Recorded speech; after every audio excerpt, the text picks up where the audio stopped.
अगर आप crypto use करते हो तो शायद आपने कभी ना कभी ये प्रॉब्लम फेस की होगी।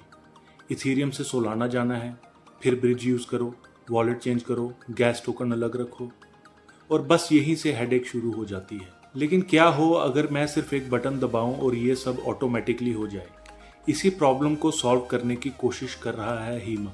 लेकिन क्या ये फ्यूचर है या सिर्फ एक और क्रिप्टो प्रॉमिस? आज सिंपल लैंग्वेज में समझेंगे। सबसे पहले कॉइन को भूल जाओ, पहले प्रॉब्लम समझते हैं।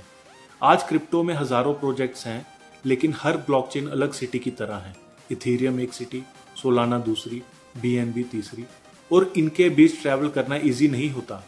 अगर आपको एक सिटी से दूसरी सिटी जाना हो तो पहले टिकट लो, फिर बस बदलो, फिर पेमेंट करो।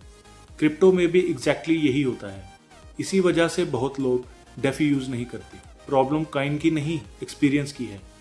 अब आता है हीमा। हीमा खुद एक ब्लॉकचेन बनाने की रेस में नहीं है, ये एक स्मार्ट असिस्टेंट बनना चाहता है।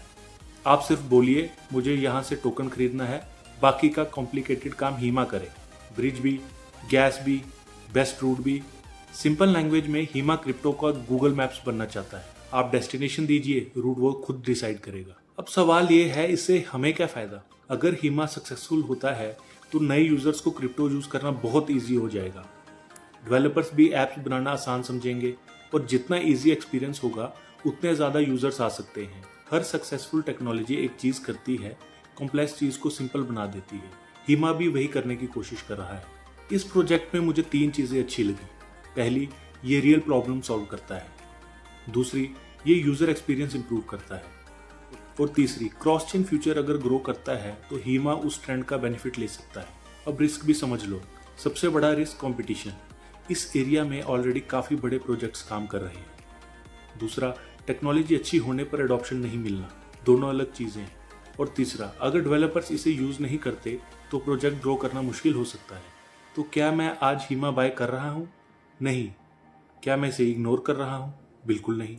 मेरे लिए ये वॉचलिस्ट प्रोजेक्ट है। रीज़न सिंपल है, प्रॉब्लम रियल है, सोल्यूशन इंटरेस्टिंग है। अब बस देखना है लोग इस टेक्नोलॉजी को अडॉप्ट करते हैं या नहीं। अगर एडॉप्शन आती है तो ये प्रोजेक्ट फ्यूचर में काफ़ी इंटरेस्टिंग बन सकता है। अगर आपको ऐसे सिंपल क्रिप्टो रिव्यूज़ पसंद आते हैं जहां सिर्फ क्लियर एक्सप्लेनेशन मिलती है तो चैनल को सब्सक्राइब जरूर करिए। मैं हर कॉइन को एक सवाल की तरह जज करता हूं। क्या ये प्रोजेक्ट किस रियल प्रॉब्लम को सॉल्व करता है? मिलते हैं नेक्स्ट रिव्यू में।